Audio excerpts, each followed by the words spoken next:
specialized mineral water and no de no and ye china wo so hudumade ebe sun wase wo ye dwumade bia na wo pe specialized mineral water and drinks na serve wase nko ade a ye kanfo the amount this way chocolate drink. Yes, it you here a nsuohye na nse ewiemu ayenwunu kakra unya nsuohye no na oti this way no ano egumu a enya semketwa na akanya onu watimi akọ onwuma so best point savings and loans na nse yesika semi behwe ama na gina brane enu nti ne ye kanfo wo mu ede ama na nse sika kwa bia ho sensem ayedeja panti peba bia wo mu yade na afa wo ho eto wo so yutu nkyere ene wo mu amaka na wo ka me ho a mede kaseboyi ebrem wa megina ship house Abeka Junction ewo enkran kodwam hase na kasebo no edoso de ebedi mu akotene bi enie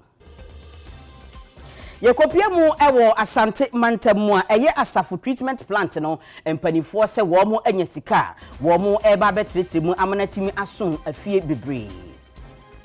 Sanso ena Professor Ransford Jampo edi atujasase yeto aba enneyi mprempren ku ade a nka amanyoku a ye frɛ no NDC owo gidie mapapa se wo mo ena ebedi nkunim ewo omayi emu na Pharmacy Council for so wo mo ani abrepa se wo no ma wo mo ani tumi krata wo mo eton nuro ewo my Ghana mu no wo mo etu wo mo so sa bidim so ne na monten a wo mo tunton nuro no a emmo ni papom din wo no mu nyina no eyade a wo mo etu wo mo so sa ewo omayi emu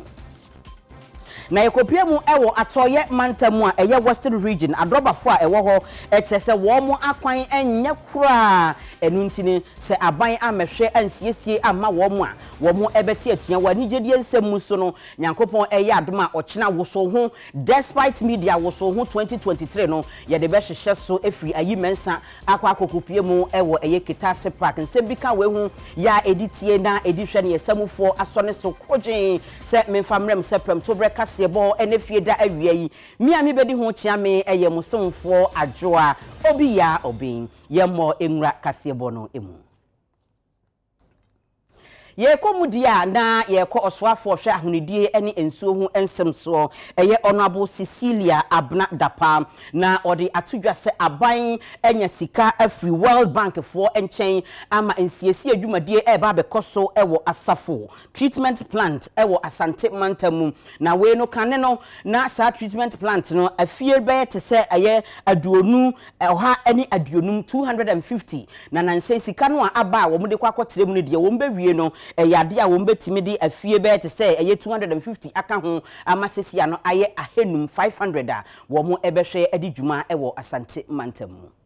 Odonyamfo Cecilia Abna Dapa editujwa ese Osafo treatment plant no efri 1994 na hye esum awoho na ebradu se wo mo eye nsiesie ewo ho wo kyerem se Cecilia no enipa no edoso wo manfo nsusu etutu kwan eba betena Osafo ni hina aka ho bi enu nti na wo se wo mo ebie sa treatment plant ni mu ensami woditujwa abra wo tu na fo amienu de si ho ba probo wa Asante Mantam ha na wokọ share Osafo treatment plant no ene oti landfill site ani na ewo Kumase ha wo kyerem se dwuma de aquaculture enso so aba beka ho a eno no beboa ede emfaso aba na hwie be emfinhia mienu achi no na wo mo ede dwuma de no abawieye Ononyamfo Cecilia Abna Dapa eto aso ekyiremu se afimpim mienu ni aduonu no emu ena wo mo ede oti landfill site no share Jospond group of companies for ensase wo mo nhwe na wo mo nsiesie ensase na emprempren ya de adwuma no mu ohamu nchichemu aduoson de wo mo aye Osafo sewage plant no enyini ye ache efie ahanu aduonum ena yetumi de serve wo mo sese pese de kwa ahanum enu nti na ye nhyehyeye na apeska betumi atremu ahwe efie ahanum na afi yasan bue pont no mu na aye no foforo na afi bebia ye mpata fish ne ade na enso ebetrim na etumi aton na yede aso adwuma na sen na afi so omo ba be ye ha adwuma ene omo ba be damp omo waste no omo betu ya correct fees no na etumi a generate sika yede be hwe so enti ya sempa. Number 2, Oti landfill site. Project here de ma 2020. Land near 63 acres. And President Ankasa saw the need say, yen shani NCC ni reclaim land no. Ya reclaim a yede ama contractor or yen wadwuma. Oma ye adwuma no 70%. Na yaka kwan a ye befa so aba ha. Na yewie ha na duadua nnua wa ha behu se anokwa. Ya reclaim no kwa. Anu ache no me yoyo okuma se ononyamfo Samuel Pan eche mu sem. Baby ana ye turu agu ewo oti landfill site. Amu nim ho nsem etimi ye demonstration said any say has bon ananye mo ani free ha wo mo nsu ya na ese no. Nti aban ye hu say yes say etimi ye bibi efa ho ene de ma contractor wo mo ECC ha the possible different reclamation. Nti wo hwe ha no ma wo mo twa so e ma ba no ma feel yakwa anim no yebedua nnua ne enema ebema vegetation no assign aba na wonyina ya ade pese ye ma ecological factors ne said the migration of birds na edumre bi a moa no timitu eba ebetenetena ba bia o mfi se o mo benya wo mo so ahunto ti ba bi se na ye very natural for them no so to enu be se dua bi wo so afita no manko na wo mo atiti ekosisi so amaho ayesa no nti etimi ye ni sa no amgiri se beboa emobi opeso ba hadachi bi se nua na se ode beba betra ha gimframa abehwe numa no no ahwe se de nsuo no so ekoso no ni nyina so ya de a eka plan no. Political science lecturer owo University of Ghana Professor Ransford Jampo ena ekasei or say or can plane enye plane fa se ya na se mpempre yan Ghana for ye ko abato so ne akwa akoto aba owo gidie ma papa se NDC amanyoku no womo ene bedi nkuni what cast a sin of by election a chere obi bedi nkunim anaso obi bedi ncho or 2024 election and so what himu do it is too early to make that prediction. What I know as I sit here and I say enne ye to aba NDC be winning enne e wo Ghana enne se to aba NDC be winning na mom fitine ekosi 2024 no eniama bebre betumi ayeden esi enti no MPP fo a won pese wo break won 8 no se omoye omoniema yi ema economy esesa na se nkofo edi yi a o metumi break omo 8 no se NDC fo nso so se omo eye adwumaden na se omo anye complacent na se omo craft a message that present a clear alternative from the MPP. Once bit me a winning. Between now and 2024, no one should be complacent. NDC cannot be complacent. MPP should not be complacent. Na Ghana National Chamber of Commerce and Industry for na womo ede adesede eto aban anim say eto bi etese COVID-19 tax ya aban de baya eno eye 1% afa excise duty eye eno so eye eto anase tax aban ede baye growth and sustainability levy eno so aban ede aba sanso na income tax amendment bill so aban ede aba na ye nyine nim say afi emu apai mienu de eye ade a mid-year budget review no eba be kosunti wo mo atoto asre aban senka aban enhwe na onyimfiri office saade we no eyade a ankwankra anwumaku ahodo ye private sector no egu no ebinim kura oho adwuma no agu ne kura wi achese ebu wo mu komu ntinka aban betimi ahwe eyi afiri ho a ka beboa wo mu nnwuma ahodo no pa wa aban agigi fi adwumayefo so agigi fi omo eton niema na ne nyina ne se oje tax na ode yempuntu dwuma enti obi anu a ochiri tax enti sabanje tax no de mputu dwuma na yehu se mputu dwuma we na yin ti se Accra road e de ko Pokuase yehu se dwuma bebre ekoso se oje tax ni yehu se mputu dwuma na ekoso a obi ankasa but tax ni bi wo ho a ye omra yeje sa amri ye free covid aban ebre because free covid ba ye no onya ni sika ese so onya na ode ye ni niam nyina nto oje tax sa na dwumayefo ebre omo eton niam so bre yes aban ni say media review no won hwe tax no so na babu on ti bibi ti say covid tax ehun ni fa so menyi ni say wokọ amana ni babi a omgusu tua covid tax covid di aba atwamu ko ayebu ye bra enti say ya bread dada na covid ya kan ni ye business ya close a o sanji ye covid tax sen enti tax ni bi wo ho a ye feel say sabri no emua ma adwumadwuma enkoso ɔnhwɛ na tax na ɛho da kwan no ɔntete so kakra ma ɛsan sɛ wɔamoa na yɛadwuma na yɛyɛ no gu a ɔntumi san nya yɛn back again na mmom yɛtumi tena okra na yɛpay yɛ workers ka na yɛkreti adwuma kakra ma wɔm no nso sa kɔ ma no na kakra ɔman no ɛkɔ n'anim a na yɛn nso so ne ɔman no nyinaa yɛ den enyi na ɔnye ma yɛn adwuma no ngu ansa na wasan kɔpɛ subsidy at the abrɛn. This is a very good initiative, a good effort on behalf of the Chamber of Commerce. I'm the Vice President of the Chamber of Commerce in Liberia, and it's critical that we find opportunities to explore ways of working together and promoting our respective businesses and promoting trade. And that's one of the things that I look forward to holding discussions with the relevant officials here of the Chamber. So really primarily is to congratulate the Chamber for this and the businesses that are participating. Public policy is a critical element of the success and failure of the sector, business private sector. So taxes may be one element of public policy, but there are so many other issues of public policy that has to be in place in order to stimulate investments and development. I mean, there are also things with respect to skills, capacity, and all of those things that are public policy at the apex level should stimulate and support. So, every country may have various issues concerning taxes. I'm sure most business people you talk to will express various concerns concerning taxes, but the public policy is critical for the success of the commercial private sector. Our focus is to come up with a Bill of Rights that can be adopted by the RECs and the AU as well as the local governments, with the hope that we can fully implement the protocols of AFTA.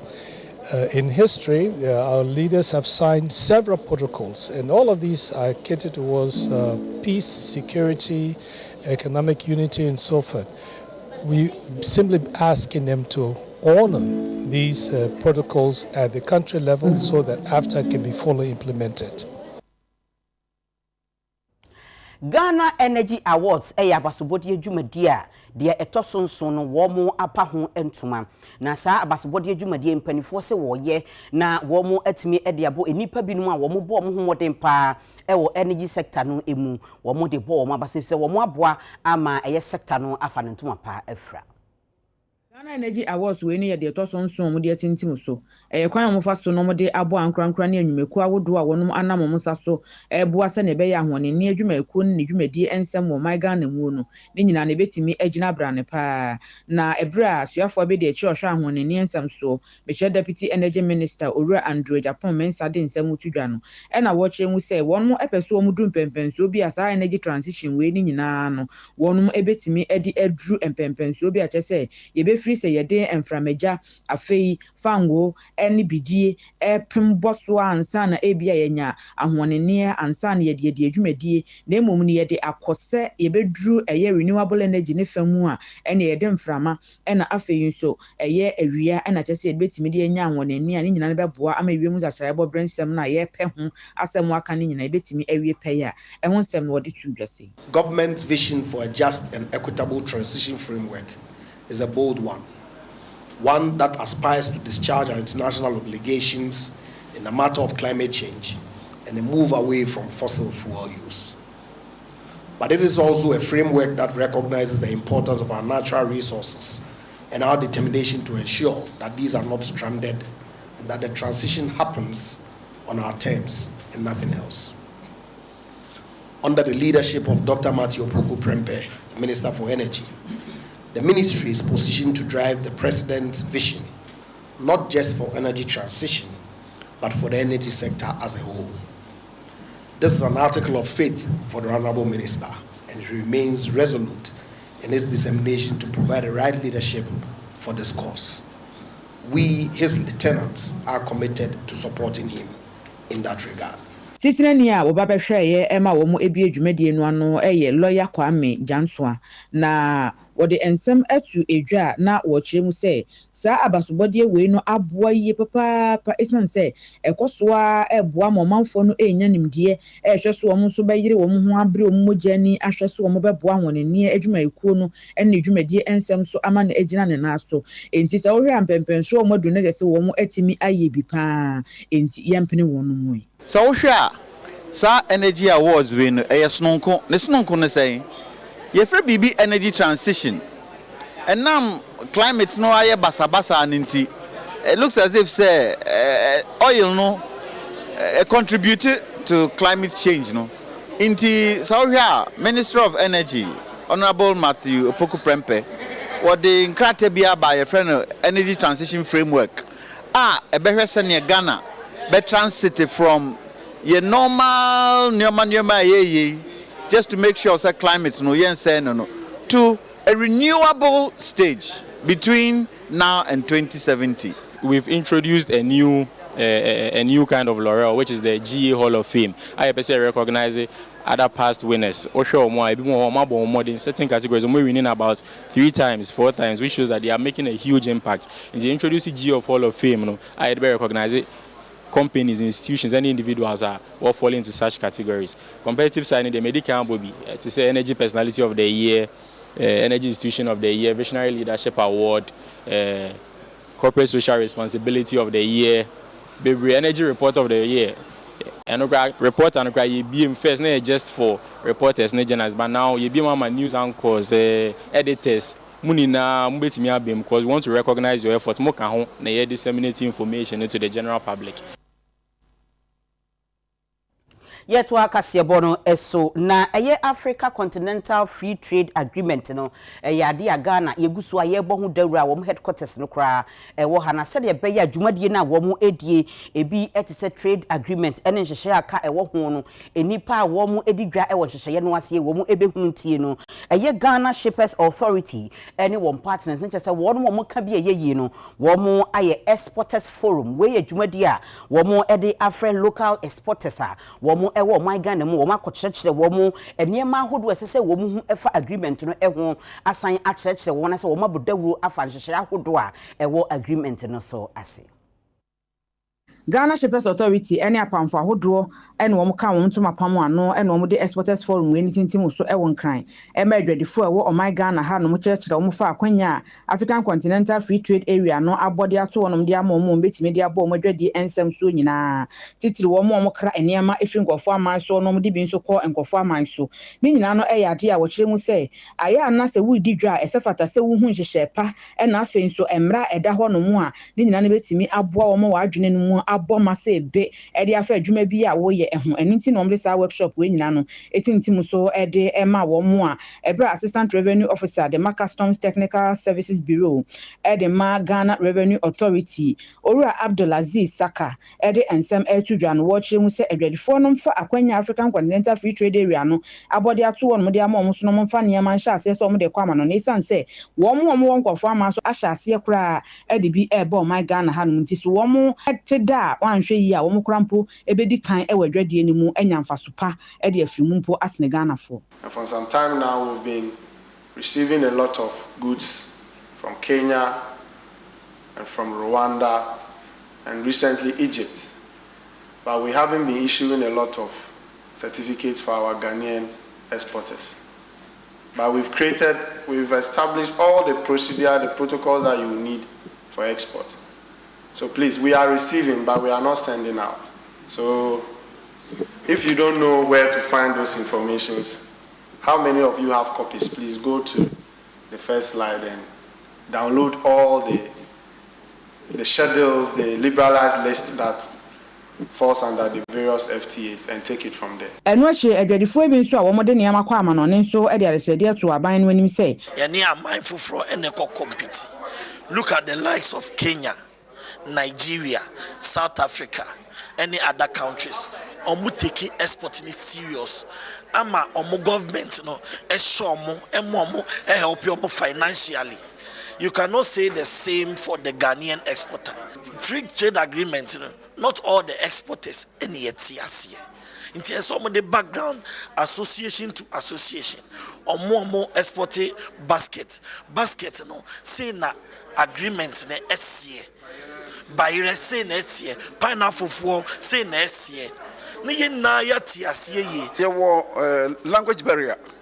Only one of the key, if you say French countries, regulations are different from English speaking countries. It is the one to me. I know what the name of we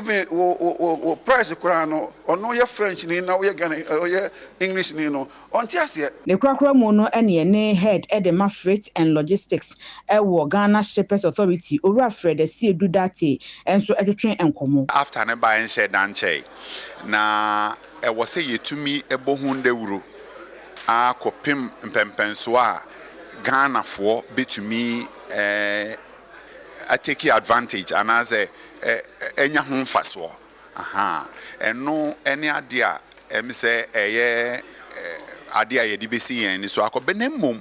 no kra e wo mu ne say National Coordinating Office e wo ho a won botai anase dwumadi a esi won eni so say wo bebo ho dawuro enti yaye no botai say ye ne on bedi nkita ho na ya hwese ne a ye betumi aboa e wo sa kwan no so because obi bia oye exports no e wo say otumi hu say o me de nneoma iko ha ebeboa me de nneoma iko ha ebeboa emra ben na wo ho a e wo say medi so na matum nneoma no kwa yansan amfa mreme anase mankonya sintidua bi e wo kwan mu e wo sa edwadie no.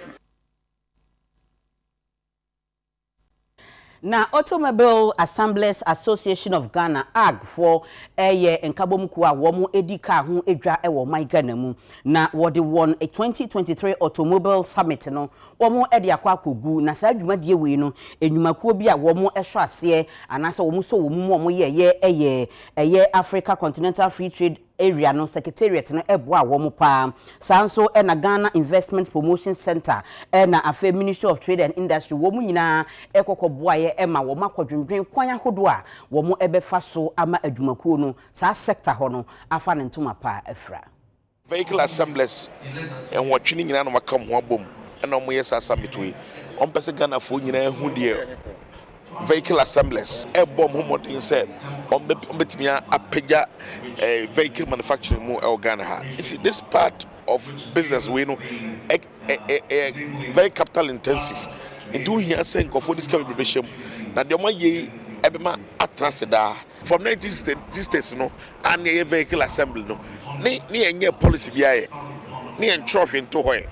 but we dey achomra ato enti mena ya choto na ya embrafe bo idea juma parliament so ama approve incentives and they might be shen go phone cry ama di musika be show man parliament approve like what ton casa e ma tax holiday e ma e bia import taxes e ma VAT waivers e ma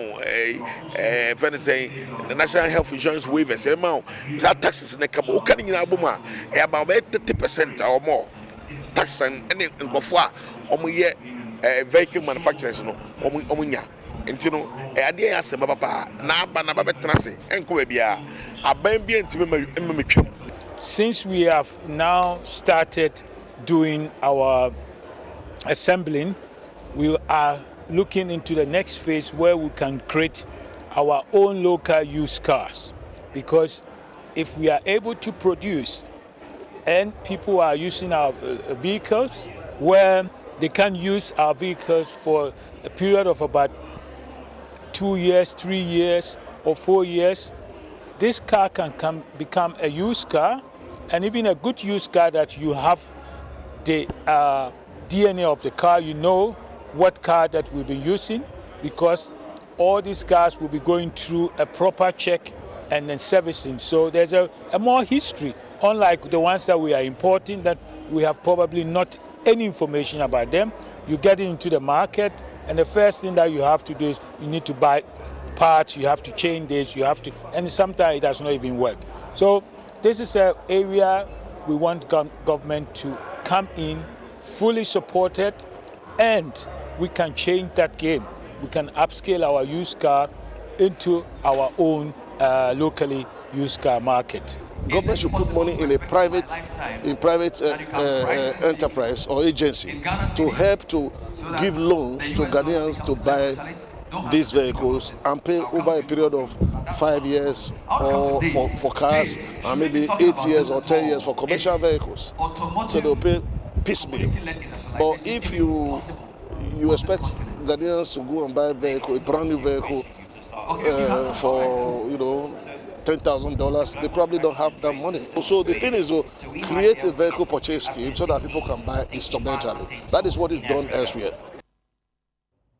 Na Pharmacy Council for say womo tena se enye nhwe han na ebinum enenam kuro yi mu a womo eni tumi krata bia ye womo betimi agina so atonu so womo okuro mu a womo etonu enu so kura chi the pharmacies ahodo bi wo ho a ukokopie mu a enuro bi wo ho esese ye de prescription ena eto sa ne mane mane nyina no womo enhwe nipa ne ba na opaduro ni bia to a na womo ato ama no mo chese sa ne mane nyina no emfa emra kwansen sese de womo be mo honhom ne so pa atu sankrofo no so nyina esa ewo omayi emu. Program yi fi ase ebiom beye afe mpemienu ene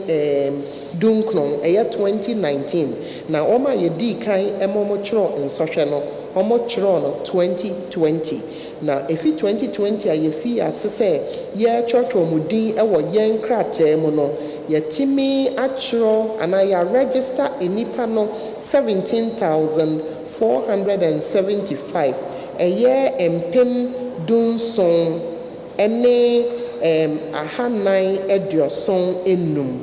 enedei oma echro ensohwe eye empem nan ene ahanson edionum wotwe ye hwe animu se omdodo na etimi edi nkonim ewo nsohwe a omochro yi mu a enipa ebeba be ka ho ami achro omudin se medicine counter assistant a ya achro omudin wo Pharmacy Council nkrate mu no beye se empem aduonu we nyina eboa se ne be ya yebebo omanfo nyina ho ban esane se enuro ya de bia se ne medical ya ka no eboa se wanhwe yie nso a etimi di nipadua no ewu sre omo ye adwumerurafo a omo biebie pharmacists for omo ye superintendent pharmacist a omo hwe pharmacies no so no yesre se wo medicine counter assistant biara ewo ho a hwe se wafa ne ntetiye mu hwe se Pharmacy Council a register no esane se ye de emra no ebe ye adwuma obi biara obema obi a onfa ntetiye mu aye adwuma ewo pharmacy no emra no ene wo bedi ekoye if you say ye chere yen ni nyina ana ebaye de hiane se obetimi esuade usuade nkwade a obetimi apase nim ba se ye nyina ye hu se edroto basa no ewo nsoso aso pa na ni aya besuane ni aya hu no ntino ya nyanyansa a ye betimi dia educate ye busuafo wona wo ben ye ene ye community say edura ye to na bonti basa ni medie ni hu no ewo nsoso aso oni pa widie so example well ekoye ye be fan is because what we expecting no amba is but at least once I put to onu kwa de I was say we should begin to know it was okay so far mostly pharmacists for ni bu ohonu ma unya akoso otu edu a no atamama be so bisa ni pakro no adipot ye no how many days na ye de akoso aye no eso bisa no oh wanu medro bi a onu mi ya no aye de we hu edro crowd be den odi be man so far so good no exams need we tried our best and then we are hoping for the best. Advice for them is especially those working at the pharmacy, if someone comes to purchase a drug, you don't have to go straight to the point, give the person the drug. You don't ask the person how the symptoms started, how many days the symptom has been with the person. You just give the drug to the person. You not give the person the dosage form, how the person should use it. So we are advising them. There are some drugs even we use before meal, after meal. They will not tell you all that.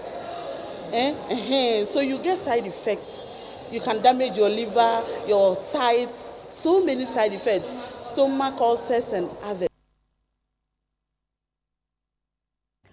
Na Creative Arts Agency for womo edi omusa ahye ntiase apamase ye MOU na womo ene French aban no ena womo di omusa omumienu di omusa ahye santiase apam no ase na we no ewo eye French Development Agency no emu ya womo ene eye French Ministry of Economy no womo account no womo de grant bet is 500,000 euros ya womo edi aba womo pese womo de betre eye music industry mu ewo my Ghana mu asa dwumadie we no empanifo apa hontoma amomode omusa ahye eye memorandum of understanding no ase wa mudi eche kakra mo behu se ntokwa nketenketen we no igina court oyi se ekire kra se ya ba nimba yenweye nyaman to do a governance of collecting society no ye hu nweye sebe ene obi kra yusu na so ntu aka ofele se onomom na ye favor se obo wonwoma na oyi wo sini na wafa artwork bi ayusu eti expertise France foi omo ho France ho na sasem efi na sasem no omo ye masters in collecting society omo ya ache oko Switzerland omo Swiss oko South Africa omo Samro America for ASCAP yenso ye de ene Gamro ene asog ne Copenhagen nti hia technical know how machine cry yede yes adwuma na ekipi record how many minutes how many seconds will be used to artwork and all of that on the right ones to have collaboration with the government Ministry of Tourism and Culture on better how adwuma nkasa ye no ye o baby no this time omone ne baba ye nyase ye kan obukum ana bribi ne aye omone ne Ghana ha ombeba the experts in France aba abekire yen ombeso mo ya sambutmenya venue bi ombe pesika fi baby aba ne de si theater ene mo amunim se pese kufado nso so bon homoden afi o si NC 5 omso bi be kan wa ye nchi epokra nso togum eti sanyama no ntina ene ye science MOU se Ghana ene France through the embassy France embassy and I'm the expertise France eba say omeboa the collecting societies no na omtumenya adwumane. Most of the Ghanaian artists cannot live from their art, and that is not normal, because if you want to expand a sector like musical industry, you need to provide the possibility to the artists to work from their to live from their art. So it's why they come, because they know that in France we have a very protective system that allowed every artist to be paid each time their music are played everywhere, in a cinema, in a restaurant, in a bar, to have money from their work. So that's mainly why this partnership between France and Ghana is so obvious. One government taking steps is to begin to do workshops for our musicians and our right owners. One more ebitumi from say publishers no ebi ni Ghana nti ene no CDI so ene no in the next 2 years 5 years time no ebitumi enya publishers e wo Ghana on betumi the more knowledge around the affairs of Cameroon. And it's in a good light. When you are a person that you make a song, you put your song on a website, and you want to share your music, you want everyone to love it. But that song, once it hits that website, can now be owned by anyone. I can take that song, you could take that song and remix that song, and it could be something completely different. And also, I could take money from you. I could own that work. This way of what we're doing now in creating these workshops and building capacity is allowing our artists, everyone, that layman, to understand what it is to own your work and the rules that go into making sure that any work, whether it's painting, poetry, music, is owned by yourself. Na adrobafo a womo ewo atoye mantamu na womo se womo de pa ka asem de a enka womo akwan ya eye inner city roads ya ewo secondary takrade metropolis no enye kra enye pa chese ye kase pa de a enye pa enu ntimpanifo nhwe emeye ni nyina emo se de be ye omakomadie hu nsem no ebetumi awie peye kwane bebre asai complaints enya wa ha na GPR tumpe funtum mboa wontum ntihu bi ma dabasin ye de opere de 100 for 1 year juma for which order empe for ye sol na itu na man kai inspect ya hwe interchange ha manye within the city now road ni bebre access e da fa kwan kwanta road ho na bebre onye I dem pay for obu onye guda wan kasa ho e na nyim this time spare parts to no bo wo baby ball joint otumutu da oye neba e ni na aka na labas no da no order why sit down strike na this time anyama no so no say payina say bi dem etineta and sure na ndi wo bia obakere bia in politics ti do dey sure ne ko inspection na yema authorities a oye ho na asage da odo wo ye the management no woji ho bi what's the answer better one because one driver for J institutions in the cow ye gina asisi I saw banda driver ni ko no road we te wu a police for MTT road obachen at the same time no so ntwa insurance obachen e kwa assembly no so one permit oh yeah quarter license na den driver ni ntwa ya or ya dia watching so abaka obi on ye one na drive for one na o kire da do ma wo punishing them nti me yere kan do mo mbodin wo ye ho adwuma e wo regional ha ba hwa ni there drivers and executives branch executives in waba there in fact ateti driver for them one odroso yo waka ya ate na wa akoda nti dem ma wala nim na e de bombod na itu ana mo because driver for the theory and fan ye adwuma practicals na e de adwuma enye adwen ho because sepotos no beda ho na yentimi enyisu kwan no na kwan so ayenye that is sepotos na mwetietie ama yentimi enyisu kwan ko si se mo be ready am be kwan na man ya fine ko kwan mo di musakan na enim se bia wan yi atam de na nka yawie asisi ahwe be bia be gudu wona ye adwuma yi afi road no so na amna be de da hu so kasi ye kwan fa kwan na ye na be bo ye nyina na he de ke se kwan nkoso nti nkoso de mo tietia potos no man yentimi nko ya kwa ya badi ni timi eden enko so kusi se mre no ampanifo be ready on be ye kwan na man na se pa se ekwan ya yenye ye potosi so na yetimi ntum ena de na mo me mfa de dada na kusi se mo be ready ansa na ti sanya saba na se at least on fa bibi me tietia potosi no ye den e man na se takra de se ba bia be fa bia poton kwa ba bia be kodo dia fa bia untimi mfa ho but se ne nya ye no nsuo no to ne se de bibia kra behwe mia ye union car da bia week bia ye ko shop da bia ye ko shop na wo hwe ba bia na kota no atwa na anu aye very sharp a suit o time a be damage if you say mo so mo na mo road mo hu bi ti we dey sepa se oni hu juma man se de be ya drivers no ya asre no ya kasi ye tu hu anamo no wo hu se apa ye tu hu anamo abusuafo mi gina weso na matwa me ho tiawa na maba na ye ba woso 2023 ho nsem no ebe ye deja na surprise artist ahodo a wo mo ba bepie mu studio mu ha ame abo ho dawru no ebe jo nsem enti manyi fidie no emfiri ha sei mi twa me ho na maba sisia woso mi twa me ho abasisia